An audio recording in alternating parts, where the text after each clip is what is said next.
So hello everyone, welcome back to another video. তো আজকে কথা হলো প্রজাপতি 2 ট্রেলারটাকে নিয়ে। তো দেব এবং মিঠুন চক্রবর্তী অভিনীত ছবি, এবং এই ছবি বা এই জুটিকে মানুষ প্রচন্ড লেভেলে পছন্দ করে, এবং তাদেরকে মানুষ একটা অন্যান্য পর্যায়ে বা অন্যান্য জায়গায় সবসময় সেই জুটিটাকে ভালোবাসা দিয়েছে। তাদের ১ম ছবি হিরোগিরি বা প্রজাপতি 1, তারপরে পার্ট 2 অডিয়েন্স ডিমান্ড ওয়াইজ সেই ছবিটাও আবার বড় পর্দায় আসতে চলেছে। মূলত আ ও ও মানে অতনু রায়চৌধুরী এবং তার সাথে অভিজিৎ সেন এবং দেব, এই ৩ জনের জুটিতে যে কটা সিনেমা এখনো পর্যন্ত এসছে, সেটা টনিক হোক, প্রধান হোক, প্রজাপতি 1 হোক, সে প্রত্যেকটা ছবি কিন্তু মানুষ খুব পছন্দ করেছে, এবং প্রত্যেকটা ছবি একটা ছবির থেকে আরেকটা, তাদের আগামী ছবি বা পরবর্তী সিনেমা সবসময় বেটার ডেলিভার করে গেছে। প্রধান তো খুব ভালো সিনেমা ছিল, তাদের যে লাস্ট সিনেমা যেটা ডেলিভার করা হয়েছে। এবং প্রজাপতি 2 এর যে ট্রেলারটা যদি তোমরা থ্রু আউট যদি চেক করো, সেখানে কিন্তু প্রজাপতির যে একটা পার্ট 1 এর যে একটা কোর ব্যাপার ছিল, যেটা কমেডিটা বিশালভাবে ওয়ার্ক করেছিল, এবং এই পার্ট 2 তে কমেডিটা একটু কাইন্ড অফ কমানো হয়েছে, এবং এখানে ইমোশন লেভেলে কিন্তু মানুষকে আরো বেশি কিন্তু দেখাবার তারা চেষ্টা করেছে। ইভেন এই সিনেমার যে গানগুলো, সেগুলো তো খুবই ভালো, এবং যে কালারফুলি তারা ট্রিটমেন্ট করার চেষ্টা করেছে বা দেবকে একটা অন্যরকম ভাবে দেখানোর চেষ্টা করেছে, সেটাও কিন্তু স্ক্রিপ্টের সাথে ডিমান্ডে রেখে তারা কিন্তু সেই জিনিসটাকে কিন্তু ফুটিয়ে তোলার চেষ্টা করেছে। কোথাও এরকম মনে হচ্ছে না যে খুব প্রচন্ড ফোর্সফুলি আমরা কিছু দেখতে পাচ্ছি।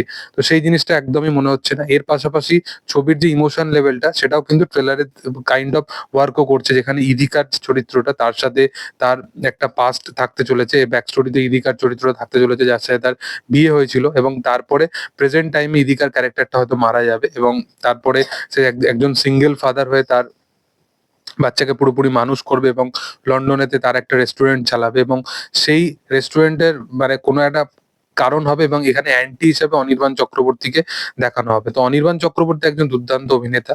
আমরা প্রধানে অলরেডি আমরা দেখেছিলাম দেব অনির্বাণের যে জুটিটা ছিল, এবং সেখানে তারা যেভাবে পারফরমেন্স দিয়েছিল দুজন মিলে, তো সেই জুটিটা আবার কোথাও গিয়ে ফিরতে চলেছে, ক্ল্যাশ হতে চলেছে তাদের মধ্যে।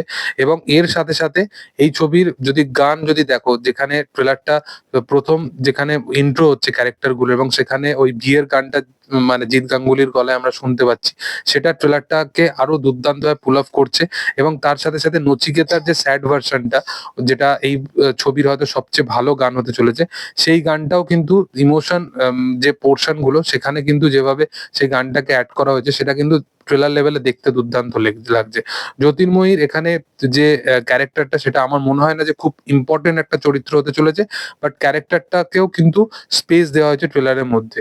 এবং দেব মিঠুন চক্রবর্তীর জুটি, তাদের যে ইমোশন এবং একটা আলাদা রকমের যে বাবা ছেলের সম্পর্ক নিয়ে যখনই তাদেরকে দেখানো হয়েছে মূলত ভাবে, তো সেই দুজনের জুটিটাকে মানুষ একটা অন্য জায়গায় প্রাধান্যতা দিয়েছে, এবং তাদের কেমিস্ট্রিটা খুবই ভালো ওয়ার্ক করে সবসময় বড় পর্দায়।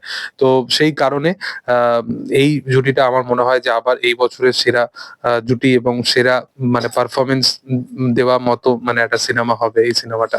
তো দেখার যে আপকামিং দিনে সিনেমাটা কেমন হয়। তবে তোমাদের কি বক্তব্য অবশ্যই সেটা কমেন্টে জানিও।